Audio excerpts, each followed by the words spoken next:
So, good morning to all. For class 12 student. In previous class, we are discussing about the magnetic effect of current. In that chapter, we discussed Ampere circuitous law.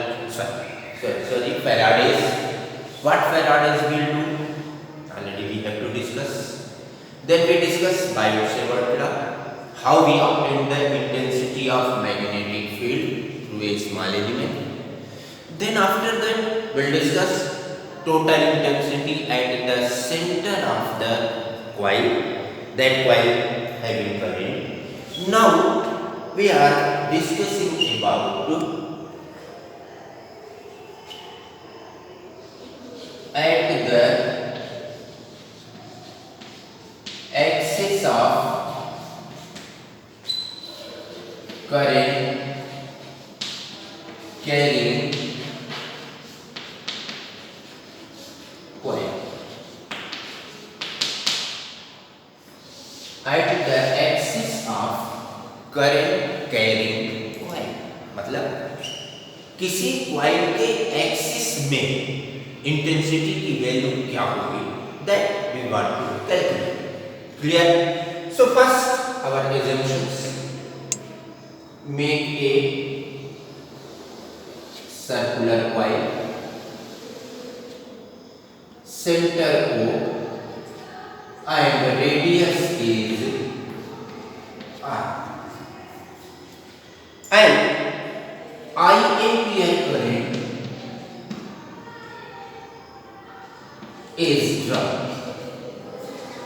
Up to here it is clear. Then we considered a point P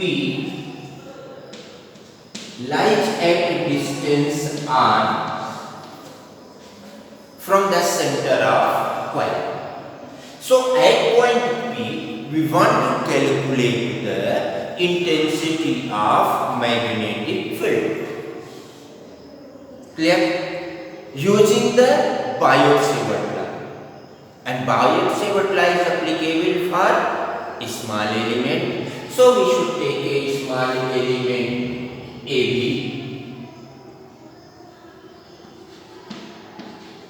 whose length is dl and distance from this point is y.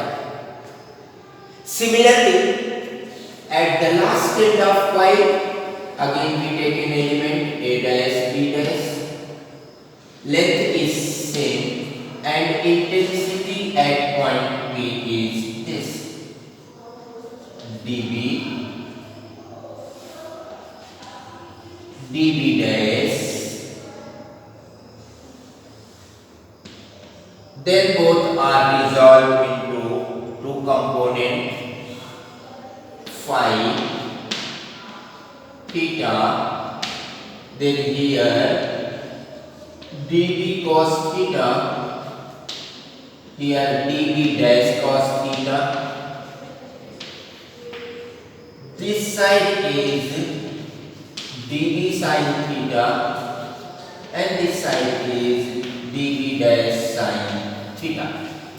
So these are the components which is resolved at point P. So what we have to do? We make a circular coil, radius current I, at distance R from the coil, center P, element. So intensity at point P due to a small element AB and A dash B dash is dB and dB dash. Then by Biot-Savart law,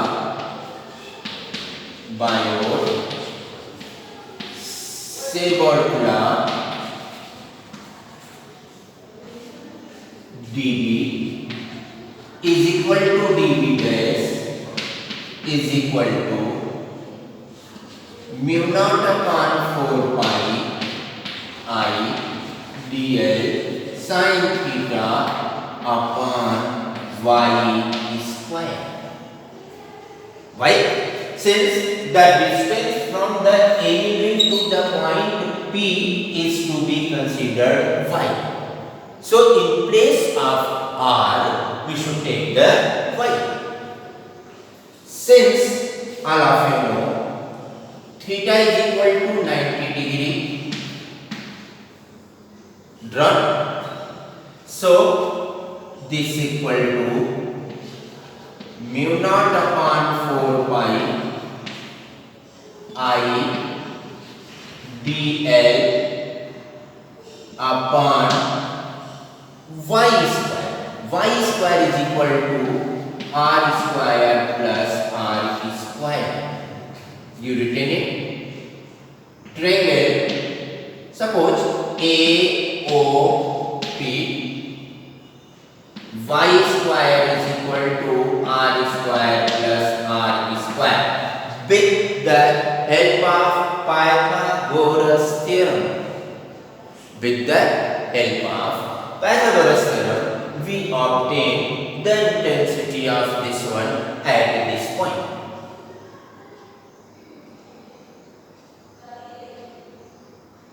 Clear? Any doubt? No. Very simple way, very simple step. The total intensity at point P, total intensity at point P, since dB cos theta and dB dash cos theta are equal and opposite,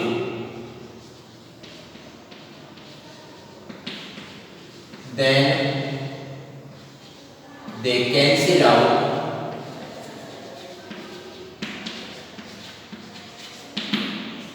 Means this and this are equal and opposite. You can see in the diagram. So they are cancelled out. So only this component is at that point. Only dB sin theta and dB dash sin theta will act on it. So integration of dB is equal to integration of dB sin phi. If we are written, this is the angle is phi. We have to take in phi.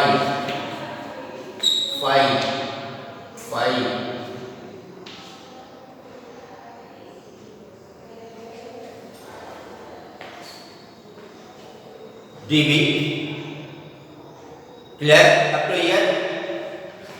Move. Then come to the next point.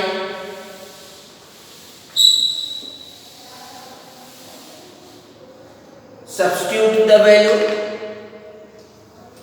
dB. So B is equal to integration mu naught upon 4 pi I dl upon r square plus r square sin phi. Are you written it? Mu naught upon 4 pi common, I common, upon r square plus r square common, sin phi common. Inside remains only dl. Very simple step. Then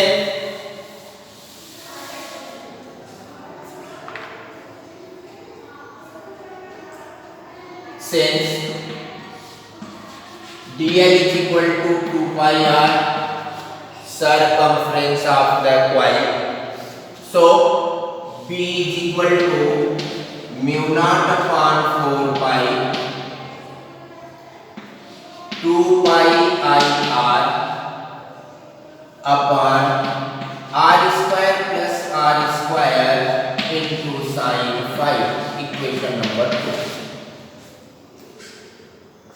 Now we are reaching to the very close we are reaching. Now in triangle, anyone triangle, in triangle AOP,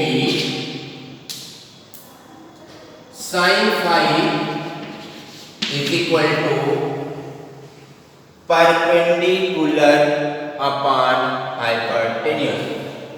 Perpendicular upon hypotenuse means r upon y, or you written r upon root over r square plus r square. Already we have been by the Pythagoras theorem, value of y. So p is equal to mu naught upon 4 pi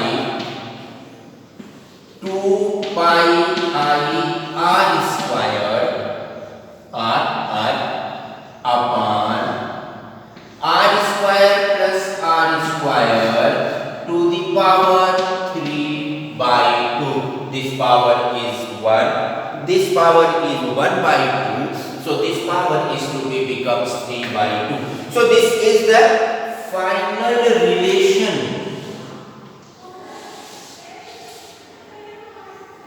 B is equal to, so at the axis of coil, the intensity of magnetic field is to be calculated by this formula. Now we use some certain conditions in this formula. So the first condition is at the point, outside, inside, and at the center. So first we written the formula dB is equal to mu naught upon 4 pi 2 pi I r square upon r square plus r square to the power 3 by 2. This is the basic formula. Clear? Now this formula is applicable when the point lies outside of the coil. Means point lies outside of coil.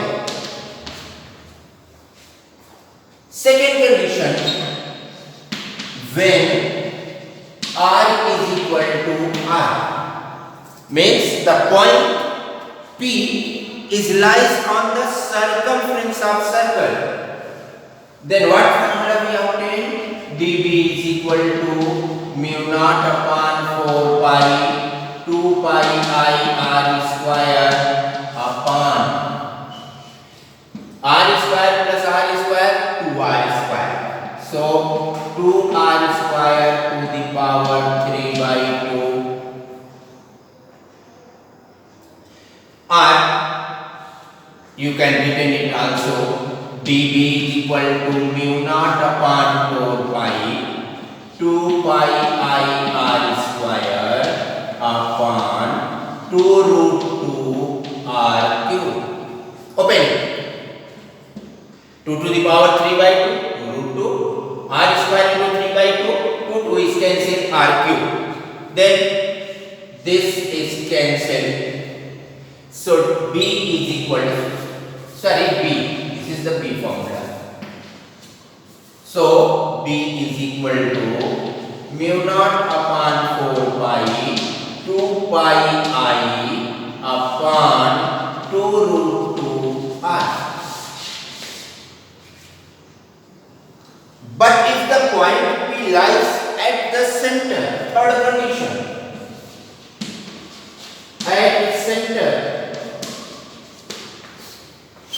means first P lies at axis, at distance r from the center.